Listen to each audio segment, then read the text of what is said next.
Pasig. Meron daw pong aksidente dyan, 10-wheeler truck na bumangga sa poste. Nako, di napaka-traffic yan. Hanggang ngayon ba, andyan pa yan. RH52 Edniel Parosa. Kami na Edniel! Katunying maglilimang oras nang nakabalahaw dito sa bahagi ng Ortigas Extension sa lungsod ng Pasig. Itong 10-wheeler truck na nasa aking likuran matapos itong bumangga sa naglalakihang poste ng kuryente.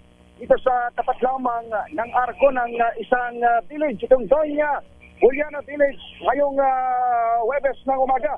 Wasak itong harapan, Katunying, makikita niyo sa ating live video. Wasak ang harapan ng truck at kalat dito sa bukana ng nasabing village.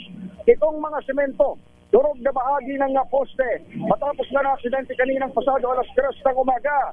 May kargang asfalto itong truck pero mabuti na lamang at hindi rin naman sumaboy sa kalsada. Pero abiso sa mga motorista dahil kung sa normal na araw ay masikip ng volume ng mga sakyan mula Rizal patungong Pasig at Quezon City, asahan pang mag-uusad pa dahil natili itong clearing operations ito ng Meralcot na Pasig Traffic at hindi rin nagkagad nakapagbukas ng zipper lane ang ating mga traffic enforcer gaya ng kanilang sistema sa pang-araw-araw. Pakinggan natin itong ating nakausap ng membro ng Pasig Traffic Bureau. Imbis na magpapabuka dapat, gagawin na zipper lane eh. Dapat mag-zipper lane kami dito eh. Hindi mabuksan. Oo. Antayin natin maklear ng Meralco yan. Oo, maantayin muna.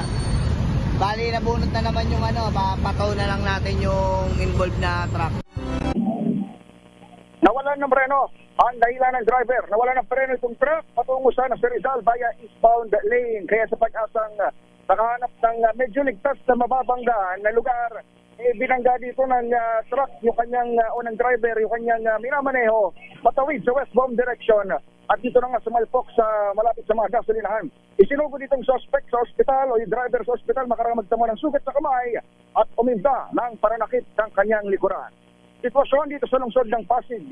Ako si Edniel Parosa, DJH. Una sa Pilipinas, una sa Pilipino.